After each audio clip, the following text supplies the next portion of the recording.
As we know that CBSE is going to take two exams in this year, term 1 and term 2. And today it is clear that in what manner the OMR has to be filled. The detailed information is given today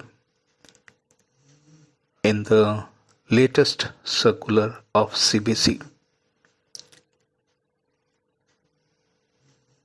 So in that it is clearly stated the OMR has some printed details. It has some printed details such as roll number, name of the students, like that. And some details are not given that the students need to fill. And after filling, the marking has to be done. So in what manner the marking has to be done, it is clearly stated by the CBSE. There are many options. There are many options. So we have to understand all those options in order to mark the correct answer. Suppose while marking the answer, in a OMR, 60 questions are there.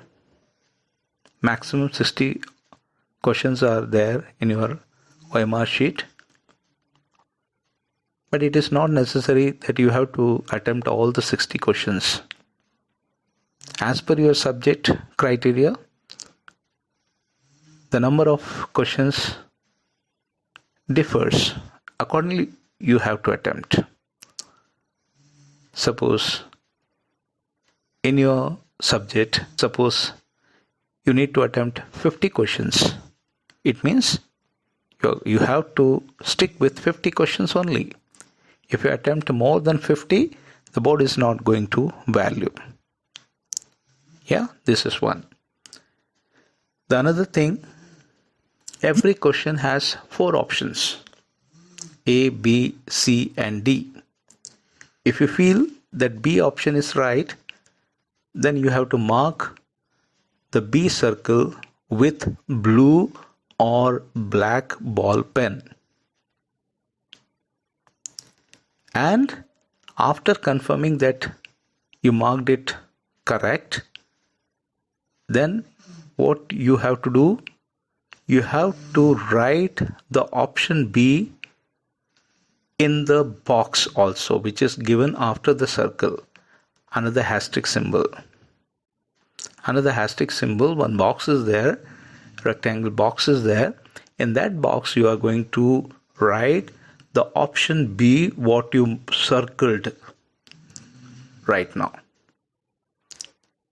Means, whatever you write in between the box, that will be termed as final, and marking can be done accordingly.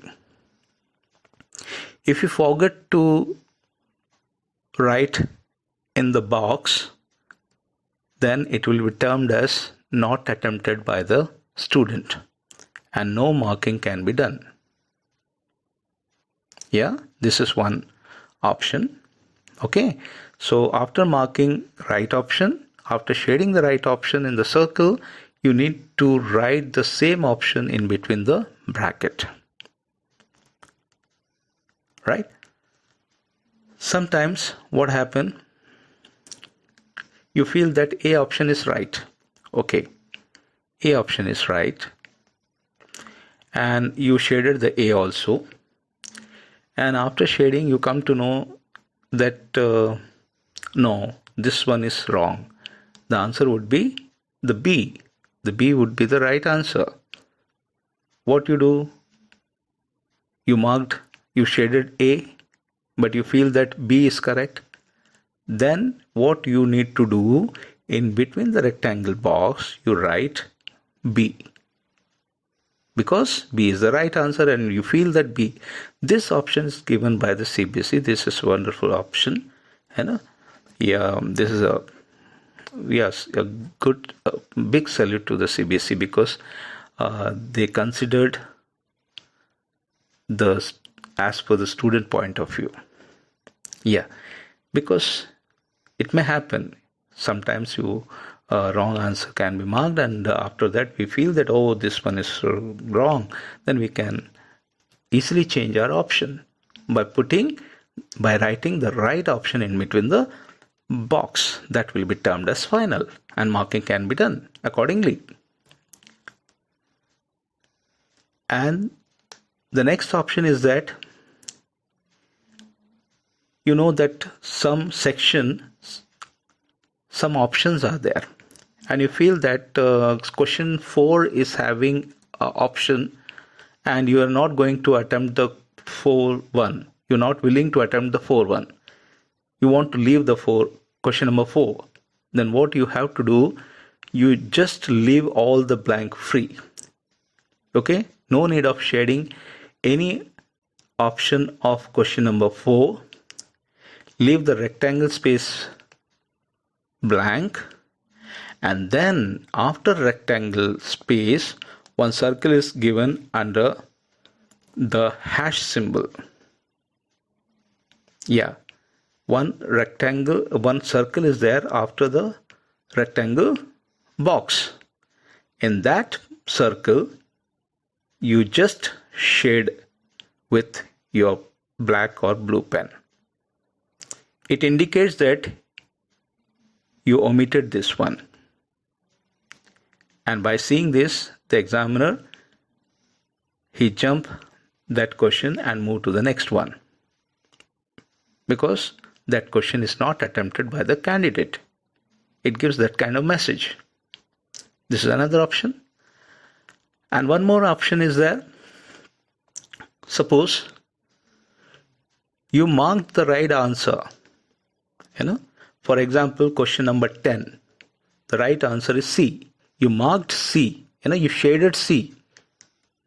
But you forgotten to write in between the rectangle box.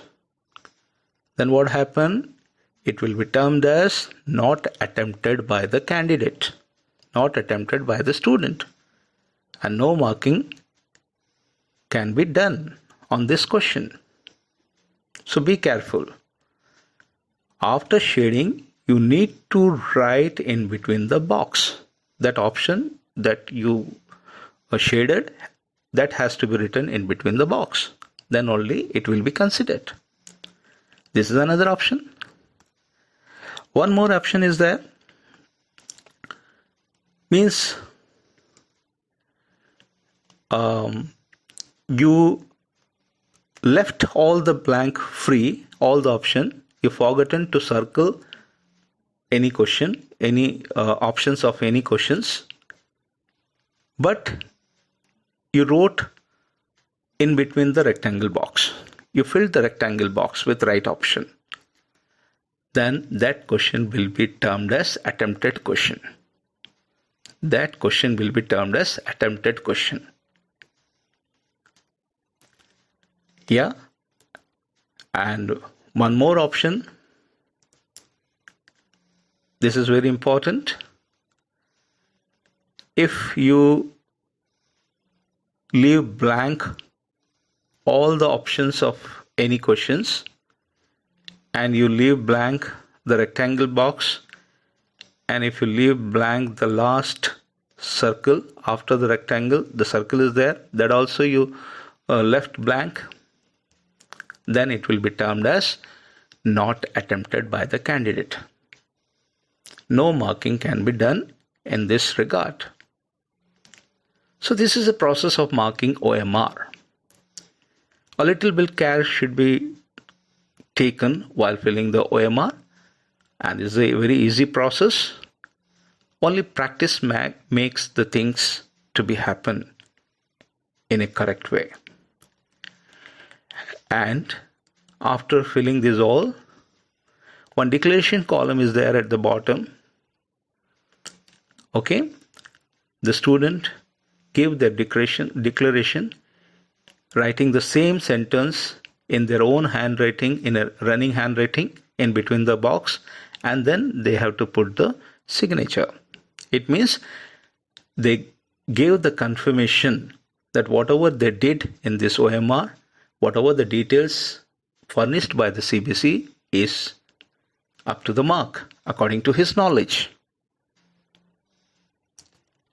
So in this way, the OMR can be marked, and as per the CBSE guidelines, the school need to give more practice through this OMR so that the candidate must aware that how to mark the OMR sheet in a correct way. In future, if we get any more updates, then I'll intimate. A further discussion can be fixed in near future. Thank you.